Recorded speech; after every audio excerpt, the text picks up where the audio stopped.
নারীদের স্বপ্ন হচ্ছে এক একটা নারীর বেলা এক এক রকম।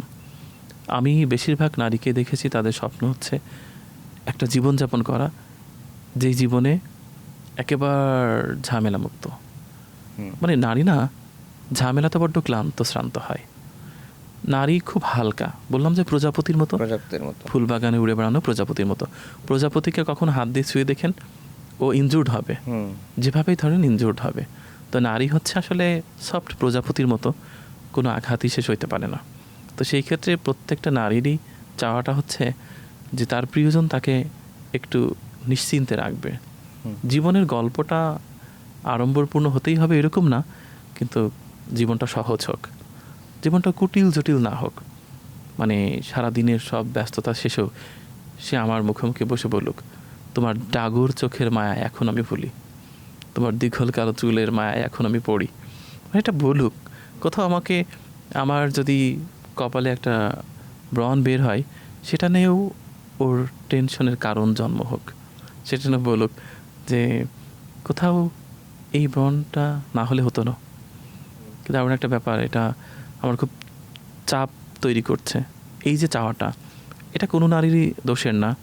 আর আমার কাছে মনে হয়েছে চলতে গিয়ে, বাস্তবতা ফেস করতে গিয়ে বেশিরভাগ মানুষই আসলে একটা জায়গায় এরকম যে তার সংসার জীবনে সে ঠিক থাকতে চায়, ভালো থাকতে চায়।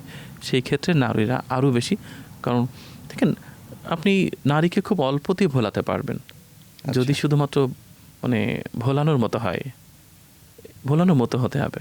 এটা কেমন ভোলানোর মতো বলতে কি বোঝাচ্ছেন আপনি? এখন দেখেন আপনি বাড়িতে গিয়ে একদম নির্বাহী ম্যাজিস্ট্রেটের মতো আচরণ করলেন, মানে মনে হচ্ছে বাইরে যেন মোবাইল কোর্টে বসে আছেন। সেটা তো বিপত্তিকর। চার দেয়ালের মধ্যে যে মানুষটা রয়েছে সে তো অনেক মানুষের সাথে মিশতে পারছে না। তো আসলে একটা গান আছে না যে ভালোবাসায় ভোলায় মরে দুঃখে ভোলায় না।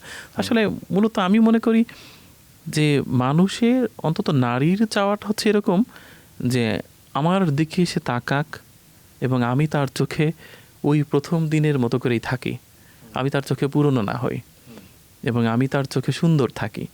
এই যে সুন্দর থাকার চেষ্টাটা, এটা কোনো নারীরই পাপের না বা দোষের না।